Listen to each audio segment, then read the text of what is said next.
pushing himself forward. There's days that it feels like a year ago has been an eternity. If you need help with your leg, just say something.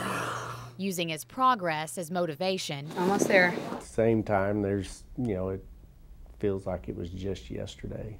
Come on. All right, elbow. Officer Chad Peery accepts his limitations. He is moving forward, but he'll be the first to say a lot has changed since February 2011. Sometimes I feel like I lost a whole year. Up. You got it. Sweet. Months of physical therapy and a lot of chewing gum. I'll chew the daylights out of gum.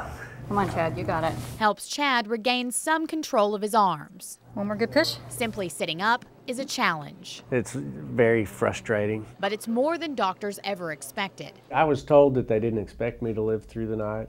1 year ago, Chad suffered a broken neck. The prognosis was not very hopeful. I'd probably not ever move anything below my neck.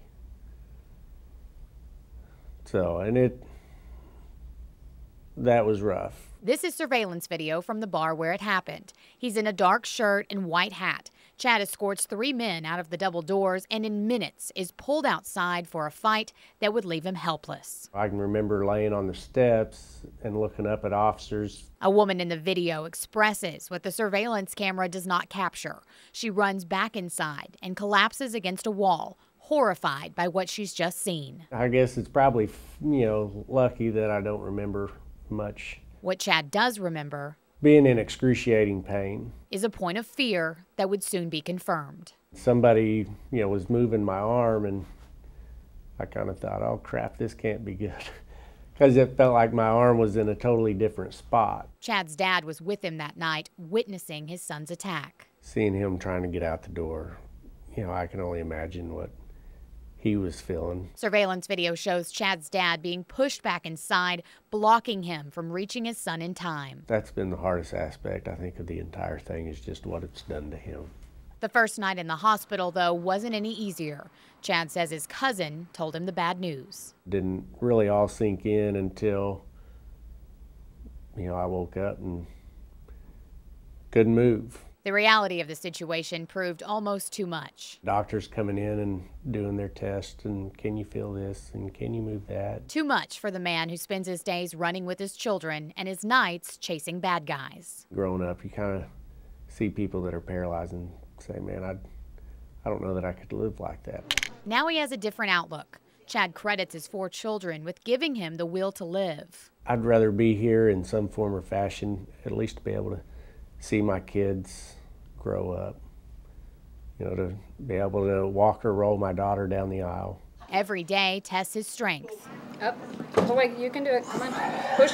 Probably, one of the hardest times was not being able to put my arms around my kids. But he says every day is a new day. I'm ready to get out of this chair, just waiting on my body to catch up. Chad's physical therapists say his body isn't too far behind.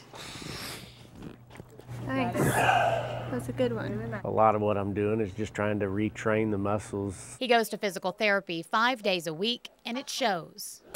1, 2.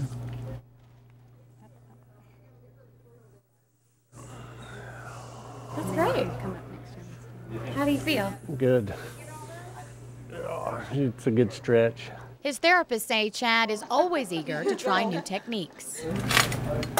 One of Chad's favorite activities at physical therapy involves a beach ball. It's for core strengthening. Biggest problem I have in standing up is stabilizing my hips. Chad is not one to let himself get down. Just because you can't do what you could do yesterday, the life doesn't end. He refuses to let the past hold him back. Well, I try not to play the what-if game. And looks forward to getting back on his feet for good. The harder it is, the harder I have to work at doing it.